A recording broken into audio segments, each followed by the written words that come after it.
What up YouTube, I am back. So this was a pretty solid One Piece episode, man. It was amazing, from the animation, from the story development, from the new characters that we were introduced to, from the fight. It was amazing, man. I really liked this week's episode. I know I've said that every episode of the Wano Kuni arc so far has been really good, but it's been really good. You know, the animation and the art has been pretty consistent, and the pacing of the show isn't as bad as other arcs so far, so I'm glad about all that. But anyway, let's talk about what happened in this week's episode. So if y'all remember, in last week's episode, obviously we encountered Hawkins, one of the members from the Wish generation, same generation as Luffy and Zoro. So we already knew that the fight was gonna be awesome, because Worst Generation members fighting each other, this is gonna blow up, you know, and that's exactly what happened in this week's episode. We remember in last week's episode that Hawkins created one of the biggest monsters in One Piece that we've seen so far. It was basically a straw monster. Obviously Hawkins is using a straw fruit, which is pretty weird. You know, it's pretty weird, and there's a lot of weird powers in the One Piece anime or One Piece series, you know. So straw fruit is pretty weird. But anyway, we saw the extent of this power in this week's episode. It was even stronger than I thought. Zoro had to go not full power, because I really think that he has something else up his sleeve, because he still has I think it's his left eye closed, you know. So I still think that Zoro has another level that he can be even stronger than he is right now. And like I've said in other reviews, I think that this arc, the Wano Kuni arc, is his arc, you know, Zoro's arc.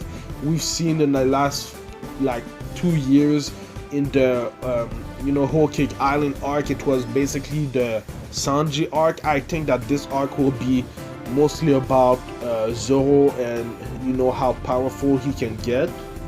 But like I said, he had to go at it, man. I think he used haki on one of his swords, or his two swords, and he even used his two gorilla technique, which is crazy, man. This is one of his best technique. It's been a while since we've seen it.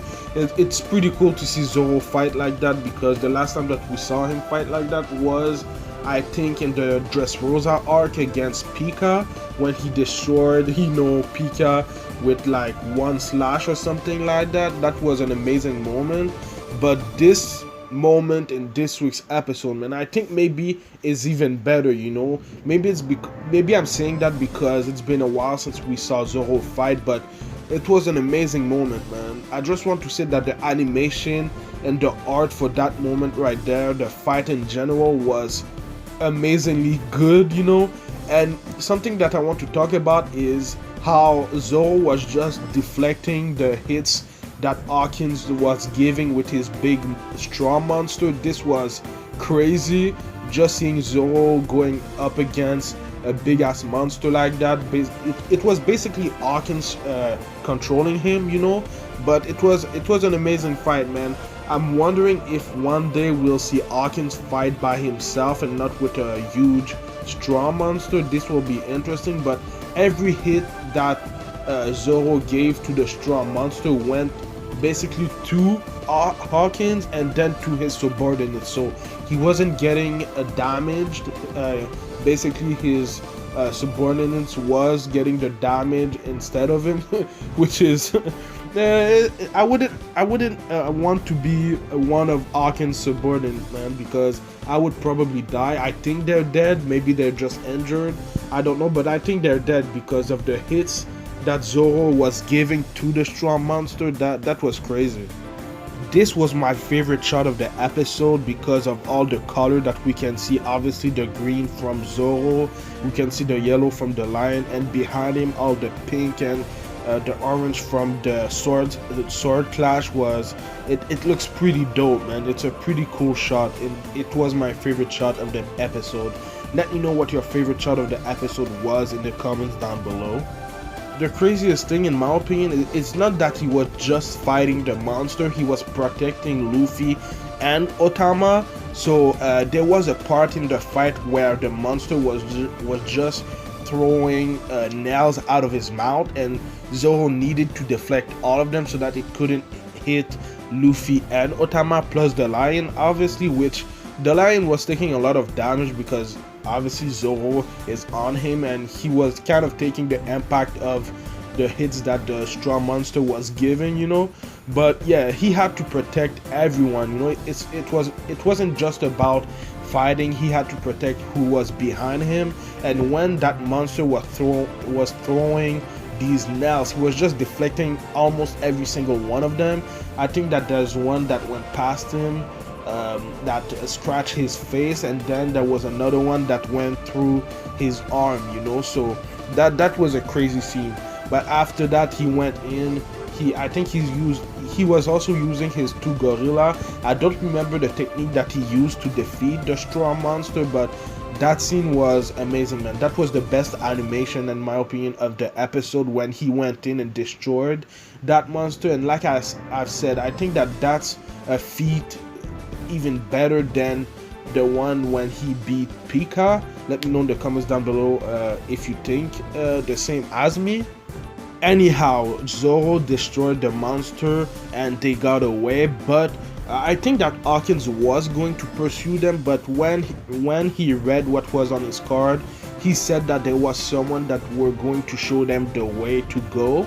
And I'm still wondering, how does this work, you know? How does he know what's gonna happen in the future sometime? Because he wasn't able to see what was gonna happen to Luffy, which is interesting, but I really want to know how this works. But anyway, he said that there was going to be someone that is going to show them the way to go, and there was someone. Obviously it was the woman that Zoro saved like 2 episodes ago, I think. And you know, she's a woman, even though she's not a woman that I liked in the One Piece universe. She's not like Nami or Robin or anything like that, but because of her, Otama will be okay. She showed the Straw Hats the way. They're going to a tea house where she has some medical herb that she can put, I guess, in their tea, and that will, you know, heal Otama. I think her name was Otsuru, and she's the tea house owner. So thanks to her, Otama will be okay.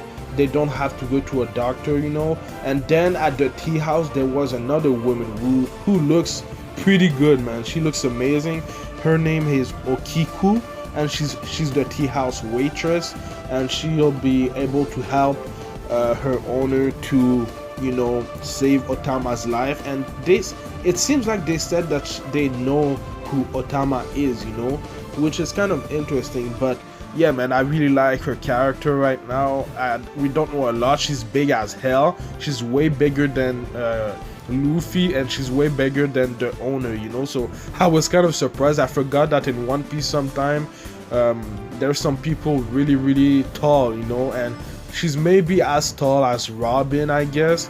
But yeah, she looks amazing, and I think she looks familiar, you know. I think she's gonna be important. I think I've seen her maybe in the opening, which the opening had some new scenes in it. I think it was some scenes from this week's episode, and I guess they were going to do that every single week. I don't know if they've done that in other episode past weeks ago, because I don't look at the opening every time that I watch an episode. But yeah, it was a pretty cool change.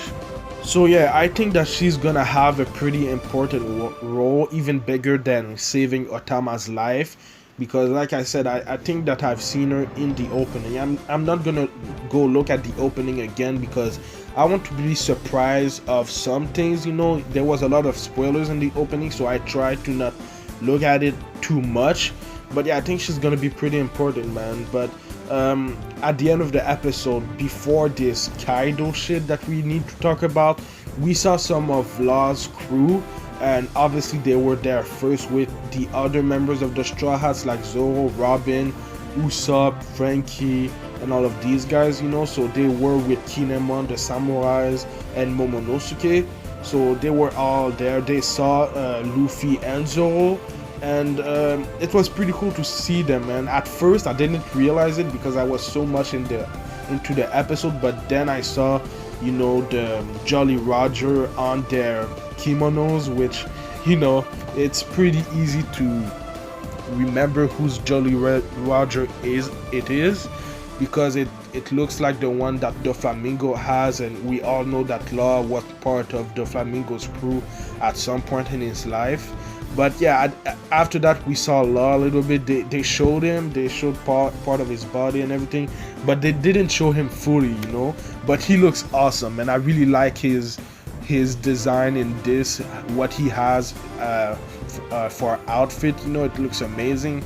Law is probably my second favorite character in One Piece after Zoro, so I can't wait to see him again. He has an amazing devil fruit power, man. It's kind of OP, no pun intended, but yeah, I can't wait to see way more of Law.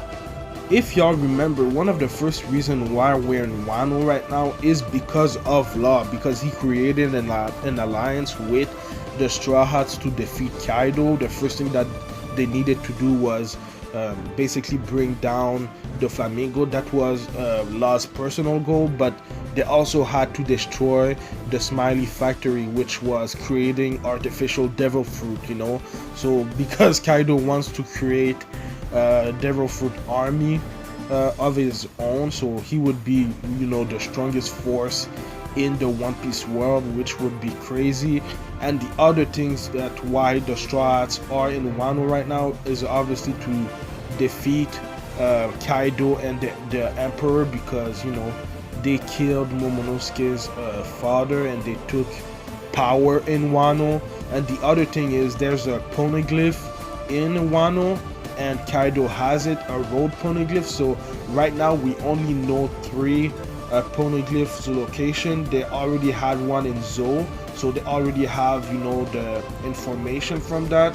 And then the other one was in the Whole Cake Island, and they already have the information for that. And now they're in Wano, so that's the 3rd poneglyph that we know where it is. I don't know where the 4th poneglyph is. It's probably with Shanks, because he's one of the 4 emperors, or maybe with Blackbeard, so that's going to be interesting when we learn where the 4th poneglyph is. But man, the One Piece lore is something else, man. The One Piece world building is crazy. It's way bigger than other animes that I've watched, I'm not saying it's better, but the world building and the lore of One Piece is so much bigger than I thought when I started the show. It's bigger than Naruto, Dragon Ball, Hunter x Hunter in my opinion, Full Metal Alchemist, a lot of other great anime, but it's something else. But anyway, we saw Kaido's hideout, I guess, and it looks scary, man, and I understand why he's in there. He's a scary dude. He's the strongest monster in the world. I think that he's the strongest Yonko in the world. Maybe he would be beat by Blackbeard because he has multiple devil fruit powers, but I even think that he was maybe stronger than Whitebeard, so he's a scary dude. But I can't wait to see him more, to see him in action. He doesn't look scared at all. He doesn't look concerned at all. So we'll see, man. He's gonna be an amazing villain. This will be by far the strongest and biggest villain that we've encountered so far in One Piece. No disrespect to Big Mom. She's obviously a Yonko. She's powerful, and the Straw Hats weren't able to defeat her. But he's something else, I think. So.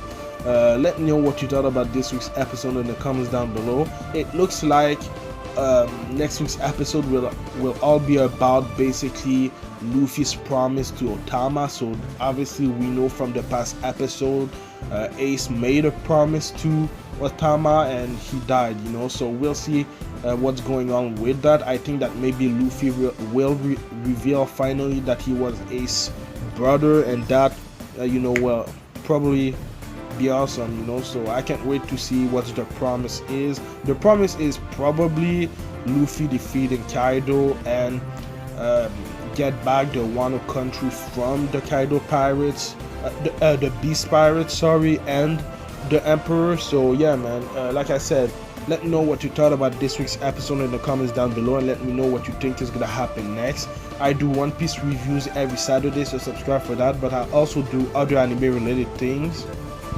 I do Black Clover reviews every Tuesdays, Doctor Stone and Fire Force reviews on Fridays, and then Kimetsu no Yaiba, Demon Slayer, and One Piece reviews on Saturdays, man. So stay tuned, subscribe for that, it would help my channel a lot.